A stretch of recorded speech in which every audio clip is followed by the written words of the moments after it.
Welcome back, 5th grade social studies scholars, to our Passport to Social Studies video. Our Unit 3 Day 4 lesson will be continued now. Today, we will finish our close reading of La Malinche and Pocahontas by Kamala Townsend. Let's flip back to our Jamboard reading and pick up where we last left off. I'm starting to see some green. I have a feeling the author is going to bring in some perspectives about both of our characters. While they were in the power of the strangers, both Malinche and Pocahontas survived by making themselves useful.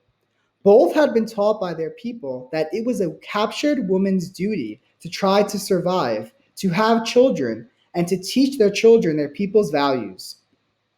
So the girls learned the language of their captors and soon became expert translators. Malinche told the Spaniards about the Aztec Empire, hated by all the other Indians whom they had conquered, including her own people. And she agreed to lead them to the Aztec capital and even offered useful advice as to how to defeat them. Pocahontas told the English, whose colony was struggling, about a plant called tobacco that could be smoked and sold for a profit. Okay, social studies scholars. So in this section, the author introduces a concept about both of our historical women. Both captured girls learned how to survive. They learned how to be useful to their captors in order to survive. They were taught it was their duty to survive, to have children, and to teach their children. Both of these girls experienced the same type of journey along this horrible way of living their young lives. Something else that stood out is that both learned the language of their captors and became expert translators, which would certainly be useful for their future survival. Now let's think about Malinche. Malinche told the Spanish about the Aztec Empire, and they also wanted to conquer this. So she was a useful source of information. She even led them to the capital and gave advice for defeating them. So by her showing her usefulness, she was able to survive during this capture. Pocahontas also found herself to be very useful by telling the English about the tobacco crop that could be smoked and sold for a profit, which was something that they would need because they were struggling at this time. So again, we're seeing some really important similarities in how both of our female characters survived during this period. Let's go to the next paragraph and keep reading. The girls grew into beautiful young women, and men were interested in them. They had to figure out how to handle the situation in which they found themselves. Malinche entered into a relationship with Hernando Cortez and bore or gave birth to him a son named Martin. She could not marry Cortez, for he already had a wife at home. Pocahontas ended her captivity by accepting a marriage proposal from an English colonist named John Rolfe, who was one of her language teachers while she was a prisoner. She had a son named Thomas. When Hernando Cortez decided to go home to Spain for a while, Malinche sent their young son with him, and Pocahontas herself traveled to England with her husband and son at the invitation of the Virginia Company. Both young women understood that their children had to learn not only Native American ways, but also European ones if they were going to survive in the new world that was being forged or built. Okay, so both women in this paragraph are entering into relationships with the Europeans, not even necessarily because they wanted to, but again for their own survival. Malinche gives birth to a son named Martin, so she has a child for her husband Hernando Cortez, who is also already married. Malinche would like to marry Cortez, and she had a son with him. Pocahontas married Rolfe, and she had a son with him as well. So both of our female characters had sons with their European counterparts. Malinche sent her young son to Spain with her husband, and Pocahontas went with Rolfe and her son to England.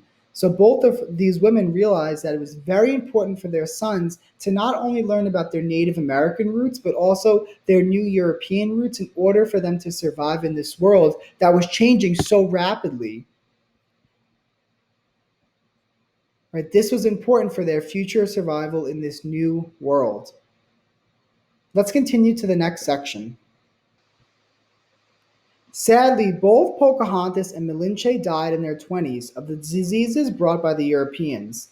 Native Americans could not fight off the germs as well as Europeans could because they had not been exposed to them before and thus had not built up any immunities or biological ways of fighting diseases.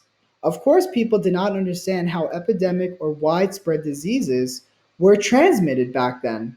Nobody knew about microscopic, so small as to be visible only with a microscope, organisms until much later. The young women's people simply mourned and were sad about their losses. Pocahontas' father said he was glad that young Thomas yet lived, and Malinche was remembered in stories and songs written down by Mexican Indians. At the time, no one in their communities blamed them or praised them for cooperating with the Europeans. Everyone understood that they simply had been doing their best to survive. So both women died in their 20s due to the diseases brought to the New World by Europeans. And people mourn the loss of these women, but their communities did recognize that they cooperated with the Europeans in order to survive. And these women were remembered by others through their children and through stories and songs.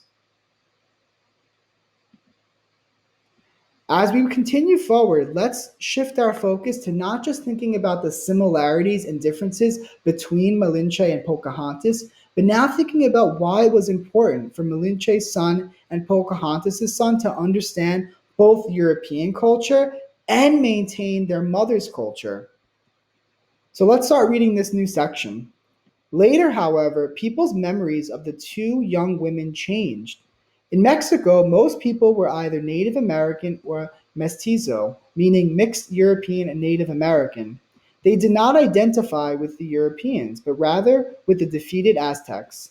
Thus, many generations later, when nobody remembered that the Aztecs had forced Malinche's people to turn her over to them, and that they had then sold her as a slave, people began to blame Malinche for siding against the Aztecs and with the Spaniards. The word Malinchista is still used as an insult in Mexico. Today, it tends to be used for people who want to please powerful foreigners like North Americans. Once, when the Mexican American put up a statue to Malinche, so many people came out to protest that the statue had to be removed. Only in the last few years have larger numbers of Mexicans begun to discuss the terribly difficult spot in which Malinche found herself. At the same time, many Mexicans have also started to think more carefully about the problems that Native Americans in Mexico still face. So in this section, we definitely get to see a shift in the perspective of how Malinche is viewed. That people really forgot her experience and how the Aztecs had forced her people to turn her over to them and that she was sold as a slave. Right? They see her as someone who sided with the Aztecs. So many began to blame Malinche for the downfall of the Aztec Empire and for siding with the Spaniards. Many use the word Malinchista as an insult, which has her name within that word. And a statue was once put up of her, and her people protested it. It had to be removed. So today, people have begun to discuss the difficult position in which she was in and the issues that Native Americans face in Mexico still. So she's really viewed as this controversial figure. Let's see if the same is true for Pocahontas. In the United States, on the other hand, so many settlers arrived that the Native American population was dwarfed or overwhelmed by, and then those indigenous or native people who remained were attacked and nearly destroyed. Soon, most of the people in Virginia and the other colonies were not Native American or mestizo, but rather European. Their descendants, generations that came after, identify with John Smith and John Rolfe, and they were pleased and flattered that a pretty and clever young Indian woman had worked cooperatively with their forebears, generations that had come before. They remembered Pocahontas as a good Indian and wrote many imaginary stories about her, claiming that she had loved Englishmen and Christianity better than her own people or her own religion. Native Americans disliked these stories very much, as they felt insulted by them, but at that time, few people considered their feelings. So many Native American descendants identified with the Europeans and view Pocahontas as a clever young Native American girl. They praised her for working cooperatively with the Europeans and created many imaginary stories about her. And some of these stories claim that she had loved English men and Christianity more than her own people or religion. Many Native Americans dislike these stories and they find them insulting. So these are some important takeaways that this view of Pocahontas is not quite as it appears. Then, in the 1990s, Disney made a movie about Pocahontas' life.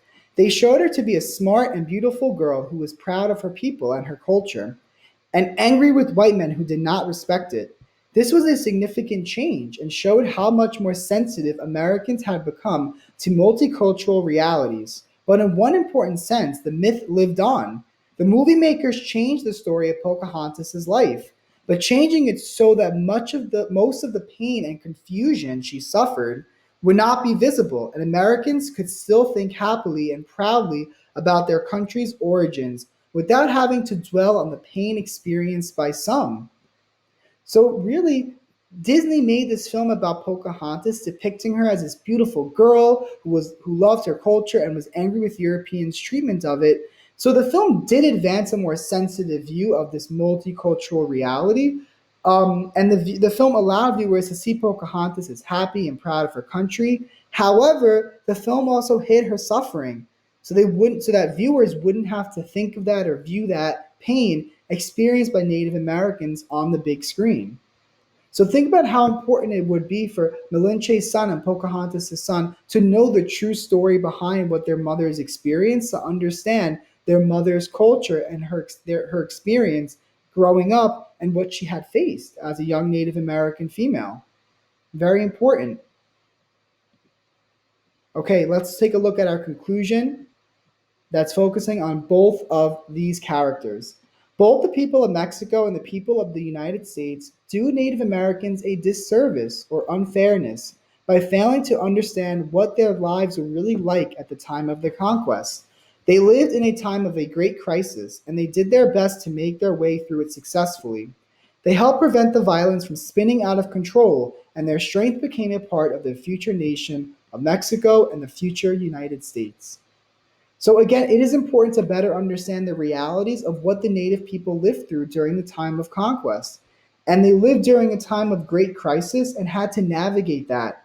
Right? They helped violence from escalating by being cooperative, similar to what Malinche and Pocahontas did in their experiences. And their strength became part of the fabric of what both Mexico and the United States evolved into.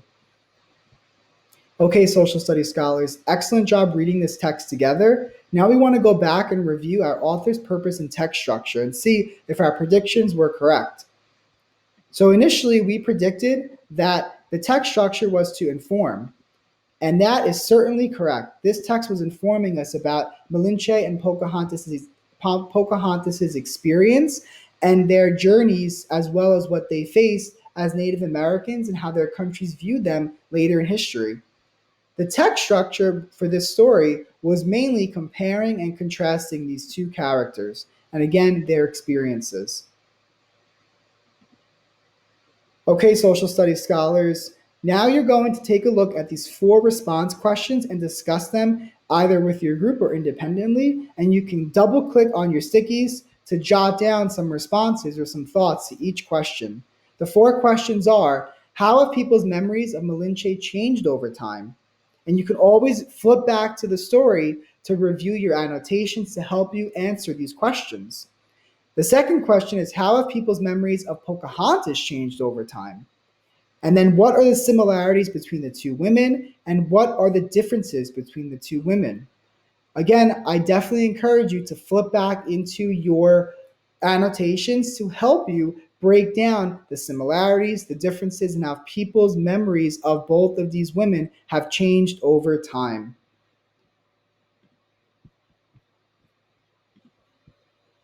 Okay, social studies scholars. Now your mission is to complete the comprehension questions from today's close reading and annotations of La Malinche and Pocahontas by Kamala Townsend. Great work today, social studies scholars. I will see you next time and happy learning.